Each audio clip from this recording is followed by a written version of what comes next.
Castor oil. So castor ஆயிலுக்கு 9 marks கொடுக்கலாம். எதுக்கு அப்படின்னா அது நல்ல திக்னஸாக இருக்கும். ஸோ இன்றைக்குமே வில்லேஜ்லலாம் பார்த்தீங்கன்னா இந்த கேஸ்டர் ஆயில் அப்ளை பண்ணுவாங்க.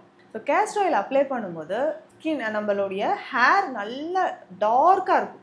ஸோ ஒரு சிலருக்கு ஹேர் பார்த்தோம்னா லைட் கலரில் இருக்கிற மாதிரி இருக்கும், இல்லைங்க ரெட்டாக இருக்குதுன்னா செம்பட்ட முடி மாதிரி வருது, ஹேரில் வந்து ஒரு க்ரோத்தே இல்லாத மாதிரியும். நான் முன்னாடியெல்லாம் ஒரு 2 இயர்ஸ் பேக் என்னுடைய ஹேர் நல்லா திக்காக இருந்துச்சு, டார்க்காக இருந்தது. இப்போது வந்து பார்த்தீங்கன்னா ரொம்ப பஞ்சை தொடுற மாதிரி இருக்குன்னு சொல்லுவாங்க, ஏன்னா ஸ்ட்ரென்த்தே இல்லாத மாதிரி இருக்கும். ஸோ அதுக்கு எல்லாத்துக்குமே நமக்கு கேஸ்டர் ஆயில் ரொம்ப ரொம்ப இம்பார்ட்டன்ட். பாடி ஹீட்டை குறைக்கிறதுக்கும் நமக்கு கேஸ்டர் ஆயில் யூஸ் பண்ணிக்கலாம். லாஸ்ட் ஒன் வந்து நல்லெண்ணெய். நல்லெண்ணெய் பேர்லேயே இருக்குது பாருங்கள், நல்லெண்ணெய். ஸோ நம்ம வந்து ஹேர் வாஷ் பண்ணுறோம் வாரத்துக்கு 2 முறை அப்படின்னு சொல்லுவாங்க. ஸோ வீக்லி 2 டைம்ஸ் கண்டிப்பாக நல்லெண்ணெய் வச்சு நம்ம ஹேர் வாஷ் பண்ணிக்கணும். ஸோ ஆயில் பாத் எடுக்கிறச்ச நம்ம உடலில் இருக்கக்கூடிய ஹீட் குறையும். ஸோ டெய்லி நைட்டுமே நம்ம தொப்புளில் வந்து கொஞ்சம் நல்லெண்ணெய் வச்சுட்டு தூங்கினாவே உடலில் இருக்கக்கூடிய சூடு குறையும்.